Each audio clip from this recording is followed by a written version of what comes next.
दिव्यांग विद्यार्थ्यांच्या कलागुणांना वाव देत त्यांना स्वावलंबी बनवण्यासाठी जिल्हा परिषद पालघरने एक प्रेरणादायी पाऊल उचलले आहे। जिल्हा परिषदेत आज 24 मार्चला 7 दिव्यांग शाळांच्या विद्यार्थ्यांनी तयार केलेल्या वारली कलेच्या विविध वस्तूंचे आकर्षक प्रदर्शन भरवण्यात आले। हे प्रदर्शन 39 दिवसांचे विशेष प्रशिक्षण पूर्ण करून विद्यार्थ्यांनी आत्मसात केलेल्या कौशल्याच्या आधारे आयोजित करण्यात आले। प्रशिक्षणात पारंपरिक वारली कलेची बारकावे शिकून विद्यार्थ्यांना विविध कलाकृती साकारण्यास मार्गदर्शन करण्यात आले। या प्रदर्शनाचे उद्घाटन अतिरिक्त मुख्य कार्यकारी अधिकारी रवींद्र शिंदे यांच्या प्रमुख उपस्थितीत झाले। त्यांनी विद्यार्थ्यांच्या कलेचे कौतुक करत ग्रामीण जीवन, निसर्ग आणि संस्कृतीचे सुंदर दर्शन या कलाकृतींमध्ये दिसत असल्याचे सांगितले। प्रदर्शनात जिल्हा ग्रामीण विकास यंत्रणेच्या प्रकल्प संचालिका डॉक्टर रुपाली सातपुते,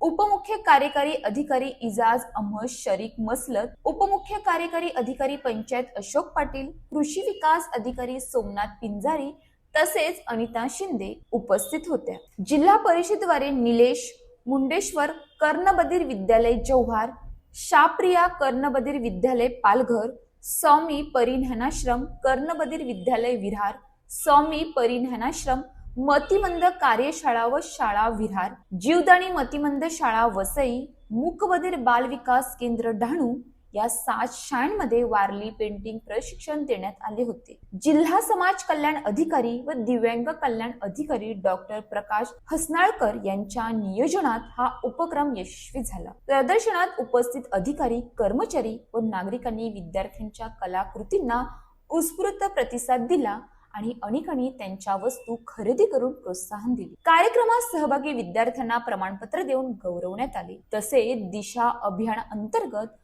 मतिमंद शाळांमध्ये राबवलेला अभ्यासक्रम पूर्ण करणाऱ्या शाळांनाही सन्मानित करण्यात आले। शिक्षकांचेही मार्गदर्शन मान्य करत त्यांना प्रमाणपत्र देऊन गौरवण्यात आले। प्रदर्शनात लतिका भाकरे कनिष्ठ प्रशासन अधिकारी समाज कल्याण, मेघा जाधव सहाय्यक सल्लागार प्रभारी दिव्यांग कल्याण, सुरेश चव्हाण वैद्यकीय सामाजिक कार्यकर्त्या दिव्यांग कल्याण यांसह इतर अधिकारी व कर्मचारी उपस्थित होते।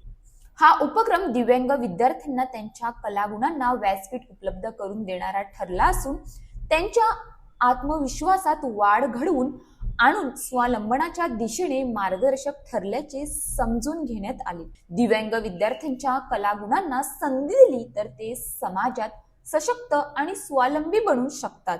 प्रत्येक शिक्षण हे मार्गदर्शनाची गुंतवणूक त्यांच्या आत्मविश्वासात आणि भविष्याच्या संधींमध्ये रूपांतरित होते। अशाच ताज्या बातम्यांसाठी आमच्या न्यूज पोलीस रिपोर्टर चॅनलला लगेच सबस्क्राइब करा आणि बेल आयकॉन दाबायला विसरू नका।